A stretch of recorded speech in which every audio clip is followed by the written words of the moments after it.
Comment Xabi Alonso a-t-il réussi là où Messi a été condamné et où Ronaldo a préféré trouver un accord avec le fisc espagnol?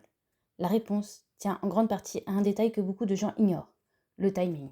Dans la vidéo précédente, on a vu que Xabi Alonso avait finalement remporté son procès contre le fisc espagnol. Et forcément, beaucoup de gens se sont posé la même question. Pourquoi lui?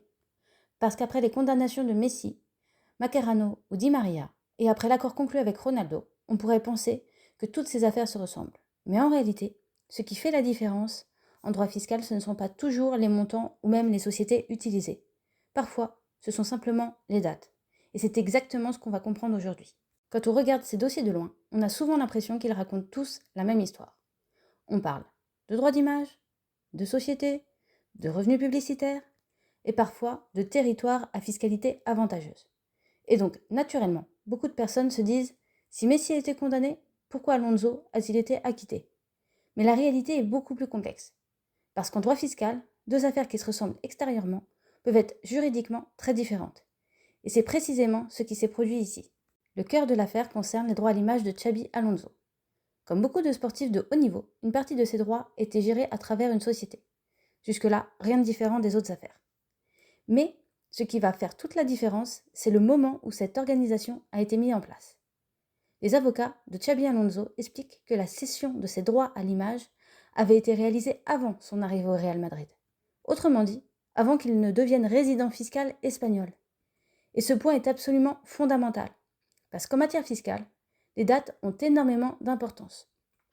Le fisc espagnol estimait que ces revenus devaient malgré tout être imposés en Espagne. Mais la défense soutenait une autre analyse. Selon elle, la structure existait déjà avant son installation en Espagne et n'avait donc pas été créée pour contourner l'impôt espagnol. Autrement dit, la vraie question n'était pas « y avait-il une société ?» parce que beaucoup de sportifs utilisent ce type de structure. La véritable question était à quel moment cette organisation avait-elle été créée? Et c'est là que le dossier Xabi Alonso devient très différent de ceux de Messi ou Ronaldo. Parce que dans ces affaires, les débats portaient principalement sur des revenus générés, alors que les joueurs étaient déjà installés fiscalement en Espagne. À partir du moment où ces avocats estimaient que le droit jouait en leur faveur, leur stratégie devient logique. Contrairement à Ronaldo, Alonso ne cherche pas à négocier. Il refuse également de reconnaître les accusations du fisc. Et surtout, il décide d'aller jusqu'au bout. Ce choix est particulièrement risqué, parce qu'un procès peut durer plusieurs années, et en cas de défaite, les conséquences peuvent être très lourdes. Mais son équipe juridique estime que les arguments sont suffisamment solides. Elle considère que les règles applicables ont été respectées, et elle décide donc de défendre cette position devant les tribunaux. Finalement, les juges vont donner raison à Alonso, et cette décision est extrêmement importante, parce qu'elle rappelle quelque chose d'essentiel. Le droit fiscal repose énormément sur les faits et leur chronologie. Parfois, une différence qui paraît minime au grand public peut avoir des conséquences énormes devant les tribunaux. Dans cette affaire, les magistrats ont considéré que les arguments avancés par la défense étaient plus convaincants que ceux du fisc espagnol. Et c'est précisément ce qui va permettre à Alonso d'être acquitté. L'affaire Alonso montre que le droit fiscal n'est jamais totalement noir ou totalement blanc. Il ne suffit pas de voir une société, des droits à l'image ou des revenus internationaux pour conclure automatiquement à une fraude fiscale.